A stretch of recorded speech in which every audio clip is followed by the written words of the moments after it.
Assalamualaikum warahmatullahi wabarakatuh. Siswa-siswi kelas 11 SMK Negeri 1 Bondowoso.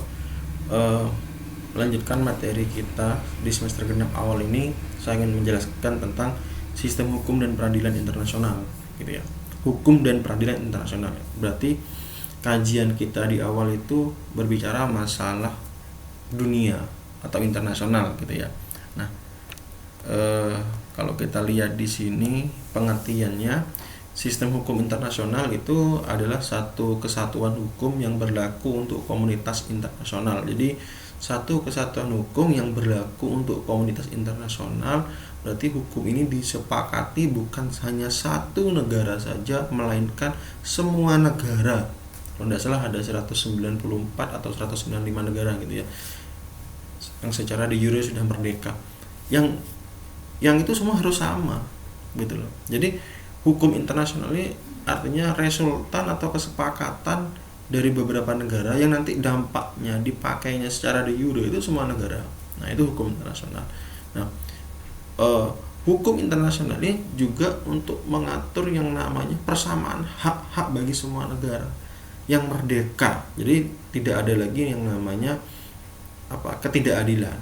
Nah, kepatuhan sistem terhadap sistem hukum internasional ini kalau kita lihat di sini, karena negara tersebut terlibat langsung dalam proses pembuatan dan tidak sedikit juga yang tinggal meratifikasinya. Jadi artinya negara tersebut ya harus ikut andil dalam membuat hukum internasional itu, karena sistem hukum internasional itu harus dibuat bersama, disepakati bersama, dan diterapkan bersama semua negara.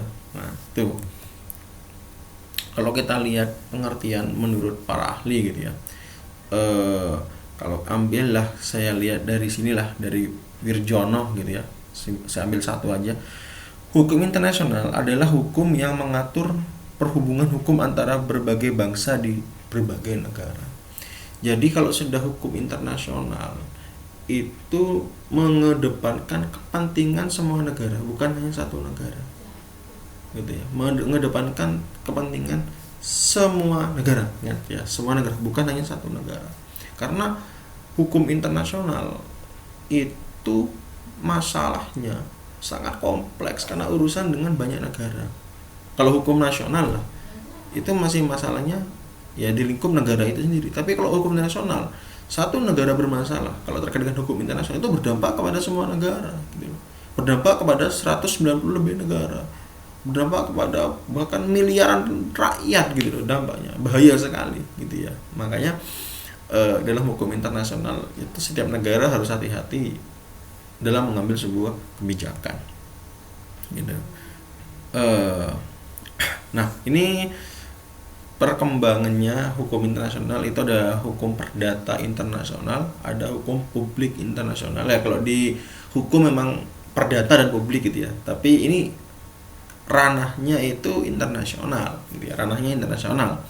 Hukum perdata internasional, hukum publik internasional gitu ya. Nah, kalau hukum perdata itu hukum internasional mengatur hubungan hukum antar warga negara satu dengan warga negara lainnya. Nah, ini berhubungan dengan masyarakatnya, individunya.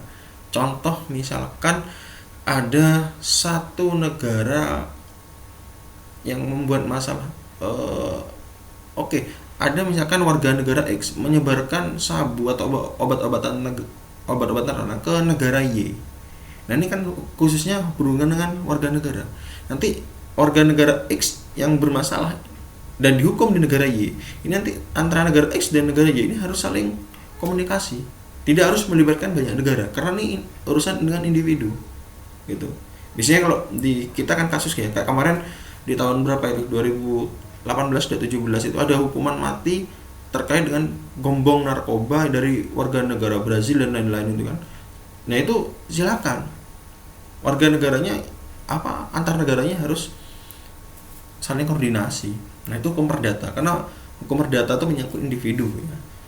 Kalau hukum publik itu hukum internasional yang mengatur negara satu dengan negara yang lain. Jadi kalau hukum publik ini sudah ranah negara. Misalkan ada wilayah yang diklaim, misalkan wilayah X diklaim oleh negara Y. Nah, ini sudah menyangkut banyak negara. Ketika ada satu ketidakadilan itu, maka negara-negara lain bisa berdampak ikut campur di situ. Kalau sudah hukum publik. Tapi kalau hukum perdata itu biasanya negara lain untuk ikut campur itu susah karena ini kaitan dengan individual. Tapi kalau sudah hukum publik ini rawan ya, berdampak sekali ya, gitu. Kurang lebihnya seperti itu. Nah, hukum internasional dalam arti modern itu kalau dilihat dari konvensi Wienanya itu, hukum tertulisnya itu bahwa ruang lingkup hukum internasional hanya berlaku untuk perjanjian-perjanjian antar negara, jelas itu ya. Hanya untuk perjanjian-perjanjian antar negara.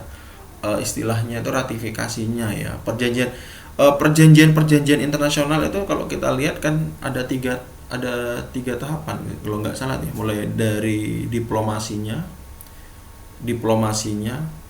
perundingannya, terus sampai kesepakatannya, sampai pelaksanaannya gitu ya. Jadi perjanjian internasional itu bermula dari diplomasi, dari perundingan dari banyak negara gitu ya. Terus kesepakatannya. Kalau sudah masuk ke dalam tahap signaturnya atau pendanaan dan sampai ratifikasinya, itu sudah harus disepakati gitu ya. Menghasilkan suatu perjanjian tertulis yang dikenal dengan nama ya ini. Perjanjian tertulisnya namanya ini kalau dalam bahasa Inggrisnya ini ya.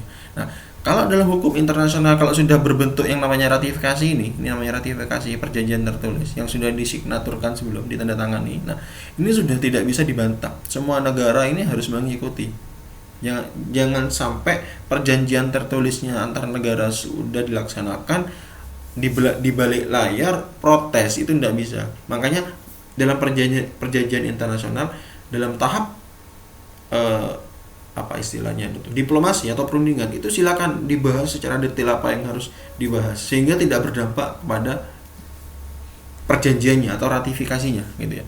Perjanjian internasional itu tertulis tunduk pada ketentuan hukum kebiasaan internasional dan jurisprudensi atau prinsip-prinsip hukum umum. Nah, ini artinya apa? Perjanjian internasional dibuat itu tidak bisa sepihak. Jadi harus kadang-kadang yang namanya hukum kebiasaan ini sama dengan hukum adat ya. Kadang-kadang ada beberapa negara yang punya adat-adat tertentu. Makanya dalam penerapan hukum internasional atau ratifikasi hukum internasional itu tidak mudah. Karena negara ada yang menerapkan hukum adat, ada yang menerapkan hukum tidak memakai adat dan macam-macam gitu. Jadi harus diterapkan dengan benar-benar keadilannya. Nah, makanya pada tahap jurisprudensi, pada tahap keputusan hakimnya, keputusan perjanjiannya, ini harus hati-hati. Nah, sesuai dengan prinsip-prinsip hukum umum. Begitu. Ini gambaran singkat tentang hukum internasional dalam arti modern. Oke, anak-anak semua, sampai sini penjelasan singkat saya. Mudah-mudahan bermanfaat. Kita lanjutkan di minggu berikutnya gitu ya. Jika ada pertanyaan tentang ini silakan ditanyakan melalui Japri gitu. Sekian. Mudah-mudahan bisa dimanfaatkan. Pesan saya, tetap di rumah mengingat kondisi COVID masih tinggi, tetap terapkan 3M, memakai masker, menjaga jarak, dan mencuci tangan.